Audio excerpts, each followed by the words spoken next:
நீங்க இப்போ ஒரு ட்ரெட்மில்ல ரொம்ப வேகமா ஓடிக்கிட்டு இருக்கீங்கன்னு கொஞ்சம் கற்பனை செஞ்சுக்கோங்க.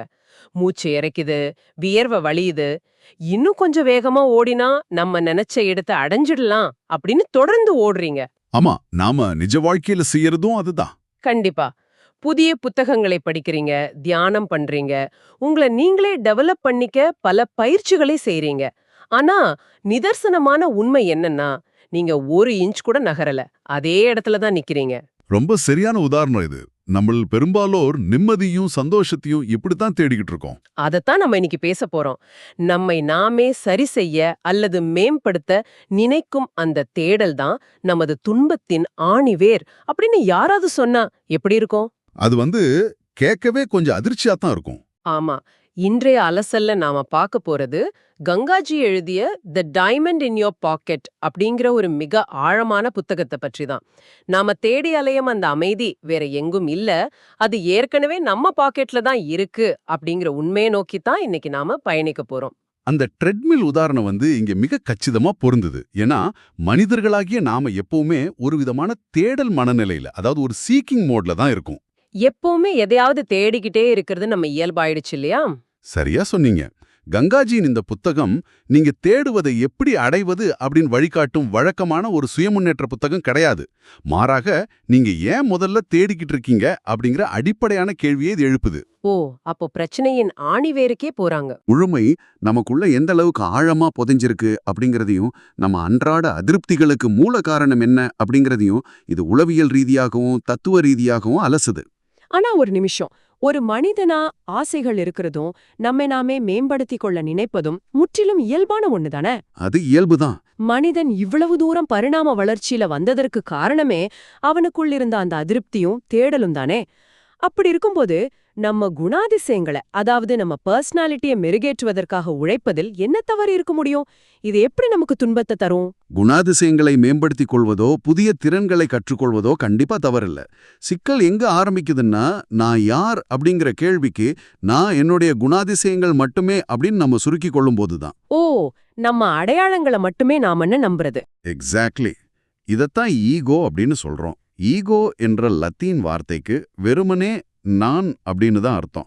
மனித மூளை பரிணாம வளர்ச்சி அடையும் போது தன்னை சுற்றியுள்ள ஆபத்துகளிலிருந்து தன்னை தற்காத்து கொள்ள இது நான், இது மற்றவர்கள் அப்படிங்கிற ஒரு பிரிவினை உணர்வு தேவைப்பட்டது. அதாவது காட்டுல ஒரு சிங்கத்திடமிருந்து தப்பிக்க அந்த ஈகோ நமக்கு உதவியது. ஆமா, உயிர் வாழ அது அத்தியாவசியமா இருந்தது. ஆனா இன்னைக்கு அந்த ஈகோ நம்ம ஒரு குறுகிய எல்லைக்குள்ள அடைச்சிடுது.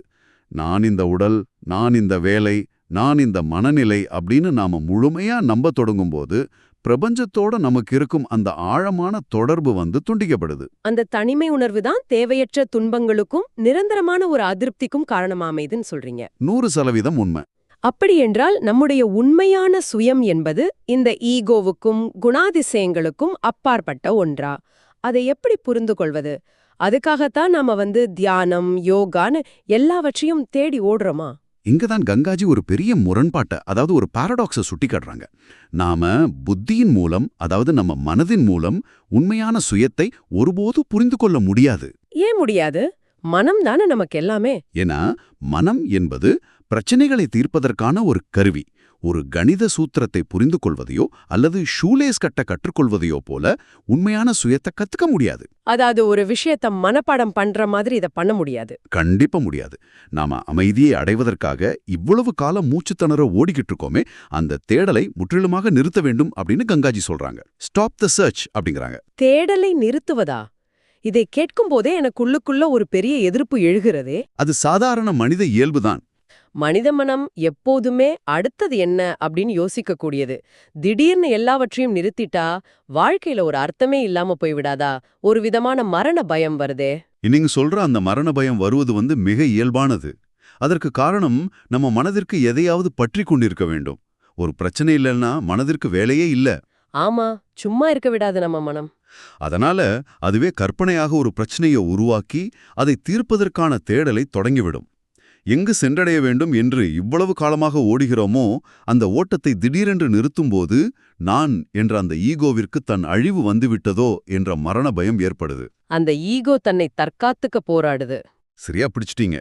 ஆனா அந்த பயத்தை தாண்டி தேடல நீங்க நிறுத்தும் அந்த நொடியில் உங்களை அறியாமலேயே ஒரு மிகப்பெரிய சுதந்திரம் பிறக்குது. நான் எதையும் அடைய வேண்டியதில்லை, தேடுவதற்கு எதுவுமே இல்லை அப்படிங்கறத உணர்வதே உண்மையான விடுதலையின் தொடக்கம். வாவ்! அத நீங்க சொல்லும் விதத்த பார்த்தா, நாம நம்ம சுற்றியும் நம்ம மனதிற்குள்ள ஒரு பெரிய கதைய உருவாக்கி வச்சிருக்கோம் என்பது புரியுது. என்ன மாதிரியான கதைகள்னு நினைக்கிறீங்க? அதாவது, நான் இவ்ளோ கஷ்டப்பட்டேன், அவங்க என்னை ஏமாத்திட்டாங்க, அல்லது நான் இப்படி தான் இருக்க வேண்டும் அப்படின்னு கடந்த காலத்த பற்றியோ, எதிர்காலத்த பற்றியும் நம்ம ஒரு கதைய ஓட்டிட்டு இருக்கோம். ஆமா, நாம எப்பவுமே நம்ம மைண்ட்ல ஒரு ஸ்டோரி ஓட்டிக்கிட்டே இருப்போம். இது இரவில் நாம காணும் கனவு மாதிரி இருக்கு. கனவு காணும்போது அது 100% உண்மையாகவே தோன்றும். நாம அழுவோம், சிரிப்போம், நிஜமாகவே பயப்படுவோம். ஆனா முழிச்சதும் விழித்தவுடன் அந்த கனவு எப்படி ஒரு மாயையா மறைந்து போகிறதோ, அதே போல நம்முடைய இந்த கதைகளும் மாயைதான் அப்படின்னு கங்காஜி சொல்வது இங்க கச்சிதமா பொருந்துது. மிகச் சரியான உதாரணம். நாம இந்த கதைகளை எதற்காக இவ்வளவு இறுக்கமா பிடித்து கொண்டு இருக்கோம் தெரியுமா? ஏன்? நம்முடைய உண்மையான உணர்ச்சிகளை அப்படியே நேருக்கு நேர் எதிர்கொள்ள பயந்துதான் இந்த கதைகள் நமக்கு ஒரு பாதுகாப்பு கவசமாக செயல்படுது. புத்தகத்தில் கூறப்பட்டுள்ள ஒரு மிகச்சிறந்த வரலாற்று நிகழ்வை இங்கே நாம பொருத்தி பார்க்கலாம். கொலம்பஸ் பத்தின அந்த உதாரணம் தானே? ஆமா, கொலம்பஸ் காலத்துல உலகம் தட்டையானது அப்படின்னு மக்கள் தீவிரமா நம்பினாங்க. கடலின் விளிம்பிற்கு சென்றால் அங்கே இருக்கும் வெற்றிடத்தில் விழுந்து விடுவோம் என்றோ அல்லது கடல் அரக்கர்கள் நம்மை முழுங்கிடுவாங்க என்றோ அவங்க உண்மையாகவே பயந்தாங்க. உலக உருண்டை அப்படின்னு கண்டுபிடிக்கிற வரைக்கும் அந்த பயம் எல்லோருக்கும் இருந்தது. நாம கடலின் விளிம்பிற்கு போறோம்னு நினைச்சே பலரும் பயணிக்க மறுத்தாங்க. அதே போலத்தான் நாமும் நம்ம உணர்ச்சிகளை பார்க்கிறோம். கோபம், பயம், அதீத சோகம் போன்ற உணர்ச்சிகளை எந்த ஒரு கதையும் இல்லாமல் அதன் ஆழம் வரை உணர்ந்தால் நாம் அழிந்து விடுவோம் அப்படின்னு அந்த தட்டையான உலகத்தை நம்பியவர்களைப் போல நாமும் பயப்படுறோம். ஓ, அதனாலதான் உணர்ச்சிகளை அப்படியே ஃபேஸ் பண்ண நம்ம தயங்குறோமோ? ஆமா, எனவேதான் என் பாசனை இப்படி திட்டிட்டாரு அப்படிங்கிற கதையை அந்த கோபத்தோட நாம இணைக்கிறோம். கதையை சொல்லிக்கொண்டே இருந்தால் உணர்ச்சியை அதன் முழுமையான வடிவத்துல உணர வேண்டியதில்லை. பாத்தீங்களா? கரெக்ட். கதைய ஒரு கேடயம் மாதிரி யூஸ் பண்றோம். ஆனா கங்காஜி என்ன சொல்றாங்கன்னா, அந்த கோபத்தையோ பயத்தையோ எந்த கதையும் இல்லாமல் எந்த காரணமும் இல்லாமல் நேரடியாக வா அப்படின்னு அழைக்க சொல்றாங்க. ஒரு நிமிஷம். எந்த கதையும் இல்லாமல் உணர்ச்சியை மட்டும் எதிர்கொள்வதா? அதற்கான காரணம் இல்லாமல் எப்படி உணர்ச்சியை மட்டும் தனியாக பிரித்து பார்க்க முடியும்? அது உண்மையாவே சாத்தியமா? அது சாத்தியம். இதை நீங்க என்னைக்கே முயற்சி செய்து பார்க்கலாம். உங்களுக்கு பயமாகவோ அல்லது கவலையாகவோ இருக்கும்போது அந்த உணர்ச்சியை நியாயப்படுத்தும் கதையை ஓரங்கட்டிடுங்க. அதாவது, நாளைக்கு வேலை போய்விடுமோ அப்படிங்கிற அந்த எண்ணங்களை ஒதுக்கிடணும். ஆமா, அதை ஒதுக்கிட்டு உங்க உடல்ல ஏற்படும் மாற்றங்களை மட்டும் கவனியுங்க. நெஞ்சில் ஏற்படும் படபடப்பு, வயிற்றில் ஏற்படும் ஒருவித இறுக்கம், இவை வெறும் உடல் ரீதியான அதிர்வுகள் மட்டுமே. Physical sensations. சோ, அந்த உணர்வுகளை மட்டும் நம்ம ஃபீல் பண்ணணும். எக்ஸாக்ட்லி. நீங்க எந்தவித எதிர்ப்பும் இல்லாமல் அந்த அதிர்வுகளை வரவேற்கும் போது அந்த உணர்ச்சிக்கு உயிர் கொடுக்கும் எரிபொருள் இல்லாம போகுது. அது வெறும் வெற்றிடமாக மாறுது. அதாவது அந்த உணர்ச்சி அப்படியே கரைஞ்சிடுது. ஆமா, புத்தகத்தில் கங்காஜி குறிப்பிடும் ஒரு அபாரமான வரி இது. பயம் என்பது வெற்றிடம், பயம் என்பது புத்தர். Fear is emptiness, fear is Buddha. பயம் என்பது புத்தர். இதை கேட்கும்போதே ரொம்ப ஆழமான சிந்தனையை தூண்டுது. எதை கண்டு நாம பயந்து ஓடுறோமோ அதன் உள்ளேயே உண்மையான அமைதி ஒளிந்திருக்கு. உண்மைதான். உணர்ச்சிகளை பற்றி நாம இப்போ நல்லா புரிஞ்சுகிட்டோம். ஆனா அடுத்ததா வாழ்க்கையை கட்டுப்படுத்துவது பற்றி, அதாவது அந்த கண்ட்ரோல் பத்தி புத்தகம் பேசும் பகுதிக்கு வரும்போது எனக்கு ஒரு மிகப்பெரிய தயக்கம் இருக்கு. என்ன தயக்காது? வாழ்க்கையை எப்போதும் நம்ம கட்டுப்பாட்டில் வைத்திருக்க வேண்டும் என்ற எண்ணமே நம்மை சோர்வடையச் செய்கிறது அப்படின்னு கங்காஜி சொல்றாங்க. கட்டுப்பாடுகளை கைவிடுவது என்பது கடலின் மீது மிதப்பதைப் போன்றது அப்படிங்கிறாங்க. ஆமா, அது ரொம்ப அழகான ஒரு ஒப்புமை. ஆனா மனிதனின் அடிப்படையே தற்காப்பு உணர்வுதானே. தப்பித்து வாழ்வது, அடுத்த நாளை திட்டமிடுவது, பாதுகாப்பை உறுதி செய்வது, இதுதானே நமது இயற்கை குணம். கட்டுப்பாட்டை கைவிடுவது என்பது ஒரு வகையில் தற்கொலைக்கு சமமான ஒரு விஷயமா இருக்கே. நீங்க பயப்படுவது நியாயமானதுதான். ஏன்னா மனித மூளை அப்படிதான் டிசைன் செய்யப்பட்டிருக்கு. ஆனா இது நிச்சயமாக உடலை அழிக்கும் தற்கொலை அல்ல அப்படிங்கறத முதல்ல மிக தெளிவா புரிஞ்சுக்கணும். பின்ன எதை அவங்க மரணம்னு குறிப்பிடுறாங்க? நான் இந்த உடல் மட்டுமே, நான் இந்த மனம் மற்றும் அதன் சிந்தனைகள் மட்டுமே அப்படின்னு நாம நம்பிக்கொண்டிருக்கும் அந்த குறுகிய எண்ணத்திலிருந்து விடுபடுவதே இங்கு மரணம் என்று குறிப்பிடப்படுது. ஓ, ஈகோவோட மரணத்தை சொல்றாங்க. ஆமா, நீங்க எதையாவது இறுக்கமாக பிடிக்கும் மூடிய கைக்கும் அதை தளர்த்தி திறக்கும் கைக்கும் உள்ள வித்தியாசத்தை கொஞ்சம் கற்பனை செய்து பாருங்க. மூடிய கை பாதுகாப்பானது போல தோன்றும். ஆனா நீண்ட நேரம் மூடிய இருந்தா அதுவே ஒரு கட்டத்துல வலிய தரும். திறந்த கை எப்படி இருக்கும்? திறந்த கை எல்லாவற்றையும் விட்டு விடுவது போல தோன்றும். ஆனா அது தளர்வாகவும் சுதந்திரமாகவும் இருக்கும். மிக சரியாக சொன்னீங்க. நம்ம வாழ்க்கைய, நம்முடைய உறவுகள, எதிர்காலத்தின் மீதான எதிர்பார்ப்புகள அந்த மூடிய கைய போல இறுக்கமா பிடிச்சுக்கிட்டு இருக்கோம். அந்த இறுக்கத்தால் ஏற்படும் வலியத்தான் நாம துன்பம்னு சொல்றோம். சஃபரிங் அப்படிங்கிறது அந்த இறுக்கத்துல தான் இருக்கு. ஆமா, மூடிய கை தனக்குள் இருப்பதை மட்டுமே பாதுகாக்கும். ஆனா திறந்த கை ஒட்டுமொத்த பிரபஞ்சத்தையும் ஏற்றுக்கொள்ளும் சுதந்திரத்தை கொண்டுள்ளது. அந்த கடலின் மீது மிதக்கும் உதாரணத்தையும் இதோட இணைத்து பார்க்கலாம் இல்லையா? கண்டிப்பா. நீங்க கடலின் அலைகளை கட்டுப்படுத்த முடியாது. அலைகளோடு சண்டையிட்டா நீங்க மூழ்கிடுவீங்க. ஆனா உங்க உடலை தளர்த்தி அலைகளின் ஓட்டத்திற்கு உங்களை ஒப்புக் கொடுக்கும்போது அந்த கடல் உங்களை தாங்கிக் கொள்கிறது. அதாவது நம்முடைய அடையாளங்களும் கட்டுப்பாடுகளும் அழிய வேண்டும். நம்முடைய அனுபவங்கள், எண்ணங்கள், உணர்ச்சிகள் என அனைத்தையும் தாண்டி என்றென்றும் நிலைத்திருக்கும் அந்த தூய்மையான விழிப்புணர்வை அழிவதே உண்மையான சுதந்திரம். அந்த விழிப்புணர்வு தான் பியூர் கான்ஷியஸ்னஸ்.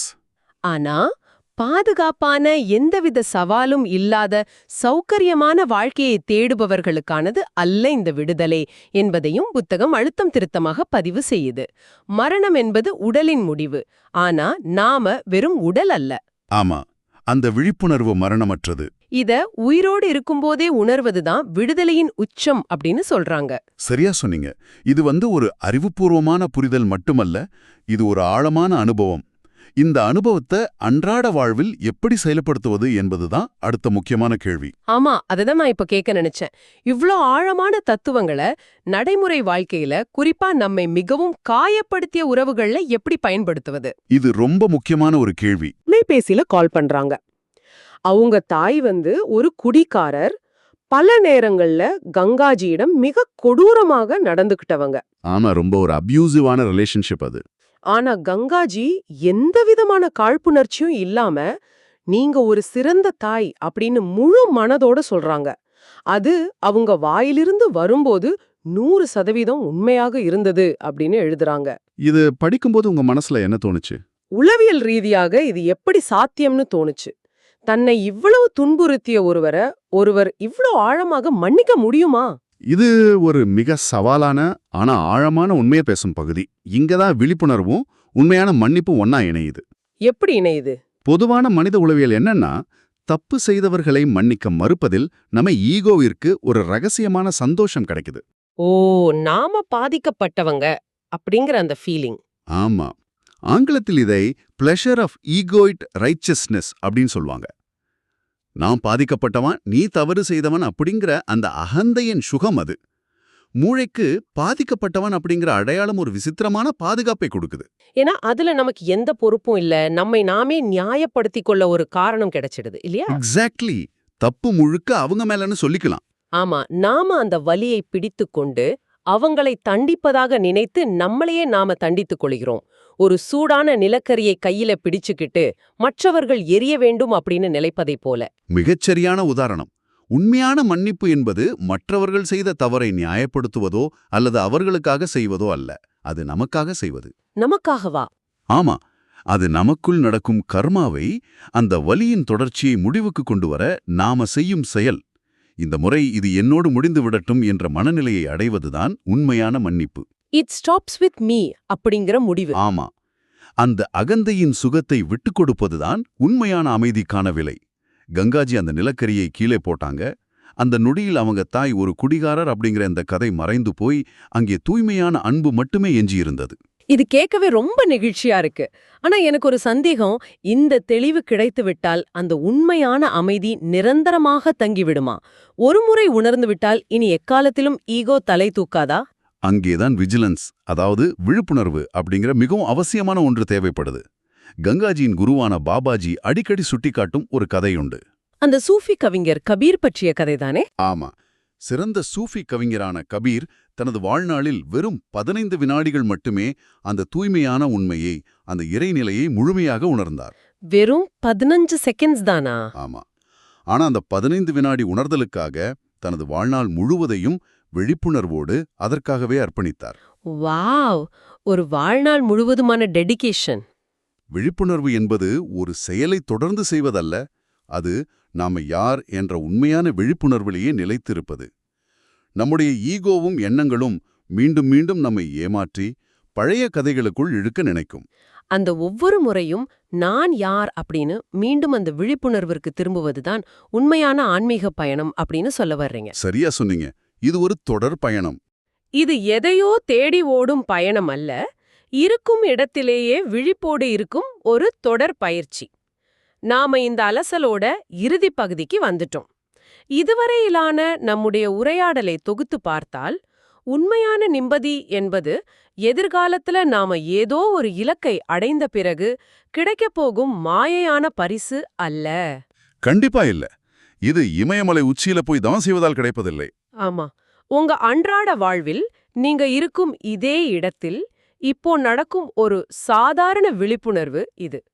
நீங்க ஒரு தனிப்பட்ட குறுகிய நபர் அல்ல, எல்லையற்ற விழிப்புணர்வு நீங்க என்பதை எந்த ஒரு சாதாரண மனிதரும் இந்த நொடியிலேயே உணர முடியும் என்பதுதான் இந்த புத்தகம் தரும் மாபெரும் நம்பிக்கை. இது அறிவார்ந்த விவாதங்களுக்கானது அல்ல, நேரடியாக இப்போதே அனுபவிப்பதற்கானது. இவ்ளோ நேரம் கேட்டதுக்கு ரொம்ப நன்றி. இந்த Tamil voice reads channel monetisation இல்லாம தான் நடக்குது. ஆமா, உண்மையாவே இது ஒரு முக்கியமான விஷயம். இந்த ஆடியோ புத்தகம் உங்களுக்கு பயன் தருது என்று நினைத்தால் இந்த முயற்சி தொடர்ந்து போக உங்க ஆதரவு மிகவும் உதவும். கண்டிப்பா உங்களோட சப்போர்ட் தேவை. என்னுடைய இந்த முயற்சிக்கு நன்கொடை அளிக்க விருப்பம் இருந்தால் டிஸ்கிரிப்ஷன்ல கொடுக்கப்பட்டுள்ள UPI ஐடி மூலம் வழங்கலாம். உங்களால் முடிஞ்ச அளவு கொடுத்தா போதும். ஆமா, சிறிய ஆதரவும் பெரிய உதவிதான். இந்த வீடியோ உங்களுக்கு பயனுள்ளதாக இருந்தால் சப்ஸ்கிரைப் பண்ணுங்க. மற்றவர்களுக்கும் பகிர்ந்து கொள்ளுங்கள். இந்த கருத்துக்கள் அவர்களுக்கும் தேவையாக இருக்கலாம். லைக் பண்ணுங்க. உங்க கருத்துக்களை கமெண்ட்ல பகிருங்க. மனப்பூர்வமான நன்றி. இந்த அலசலை முழுமையாக முடிப்பதற்கு முன் உங்களுக்கு ஒரு முக்கியமான ஆழமான கேள்வியை முன்வைக்கிறேன். இதைப் பற்றி உங்களுக்குள்ளேயே நிதானமாக சிந்தியுங்கள். ஒருவேளை நீங்கள் இவ்வளவு காலம் செய்து கொண்டிருக்கும் இந்த ஆன்மீக தேடல், இந்த தியானம், இந்த விழிப்புணர்வு எல்லாம் உங்களுக்கு எதிர்காலத்தில் எதையுமே தராது என்றால், அதாவது பணம், நிம்மதி, உடல்நலம், புகழ் என எதையுமே இது உங்களுக்கு திருப்பித் தராது என்றால், அப்போதும் இந்த உண்மையை நீங்கள் முழுமையாக ஏற்றுக்கொள்ள தயாராக இருக்கிறீர்களா? எதையும் எதிர்பார்க்காமல் இருக்க நீங்கள் தயார் என்றால் உங்களுக்கு ஒரு நற்செய்தி. நீங்கள் ஏற்கனவே சுதந்திரமாகத்தான் இருக்கிறீர்கள். சிந்தித்துப் பாருங்கள். ரொம்ப ஆழமான சிந்தனை இது. மீண்டும் மற்றொரு சுவாரஸ்யமான தேடலில் சந்திப்போம். அதுவரை விழிப்போடு இருங்கள்.